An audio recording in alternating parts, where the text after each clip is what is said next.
মসজিদে নববী এবং আমাদের প্রিয় নবী হজরত মোহাম্মদ সাল্লাল্লাহু আলাইহি সাল্লামের রওজা মোবারক জিয়ারত করা, নবীজিকে সালাম জানানোর ইচ্ছা বিশ্বের প্রায় সকল মুসলমানেরই।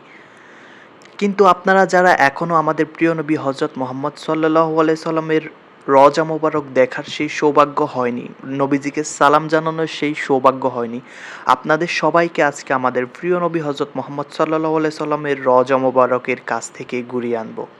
তো প্রথমে আমি চলে এসেছি মসজিদে নববীতে, এবং মসজিদে নববীতে এসে এখানে বাইরে কিছুক্ষণ চারপাশটা দেখছিলাম, এবং এইখানে মাঠটা এত সুন্দরভাবে পরিষ্কার করা যে আয়নার মতো ঝকঝক করছে। মাঠের চারপাশে কিন্তু আপনার জায়নামাজ বিছিয়ে রাখা হয়েছে, যাতে করে আপনার সবাই এসে এখানে নামাজ পড়তে পারে। ভেতরে যখন ফুল হয়ে যায়, ভেতরে জায়গা ধরে না, তখন সবাই বাইরে এসে এখানে সুন্দরভাবে নামাজ আদায় করে। এরপর দেখতেই পাচ্ছেন রিয়াদুল জান্নাত, জান্নাতের একটি অংশ।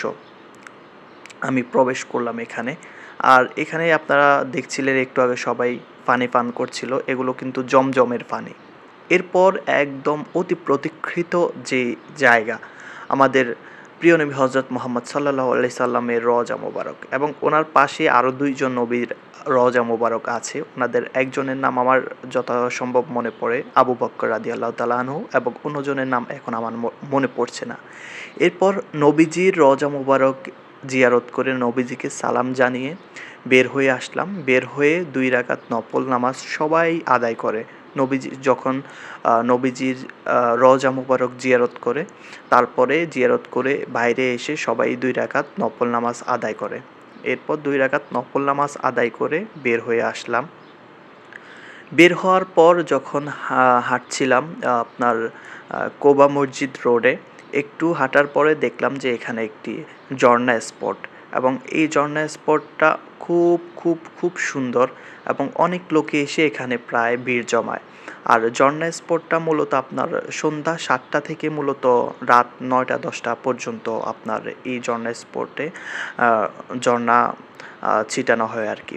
তো এখানে অনেক সৌদিরা আসে, সৌদিরা তাদের বাচ্চা কাচ্চা নিয়ে আসে, এবং তাদের বাচ্চারা কিন্তু এখানে খেলা করে, অনেক ভীষণ খেলা করে। এখানে আপনি একজনকে দেখছেন, কিন্তু আরও অনেকেই ছিল, যে মুহূর্তের ভিডিও হয়তো আমার কাছে নেই। তো চারপাশে অনেক মানুষ এখানে এসে ভিড় জমায়, অনেক মানুষ এটা দেখে, খুব সুন্দর লাগে, অনেক সুন্দর করে তৈরি করেছে এটা। এরপর ঝর্ণা স্পটে কিছু সময় পার করার পর আমি যখন আমার বাসার উদ্দেশ্যে রওনা দিলাম, সেই কোবা মসজিদ রোডে দেখলাম যে এই পাশে অনেকগুলো স্বর্ণের দোকান। হঠাৎ তো আমার মাথা চক্কর দিয়ে উঠলো যে এসব আমি কি দেখছি, আর কল্পনার জগতে ভাসছি যদি এই দোকানগুলো আমার হতো।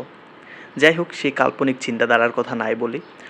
আমার আজকের মূল উদ্দেশ্য ছিল আপনাদের সবাইকে নবীজির হজরত মোহাম্মদ সাল্লাল্লাহু আলাইহি সাল্লাম এর রওজা মোবারক থেকে ঘুরিয়ে আনার। আশা করি আপনারা দেখেছেন, নবীজিকে সালাম জানিয়েছেন। তো আজকে এই পর্যন্ত, সবাই ভালো থাকবেন, সুস্থ থাকবেন, আল্লাহ হাফেজ।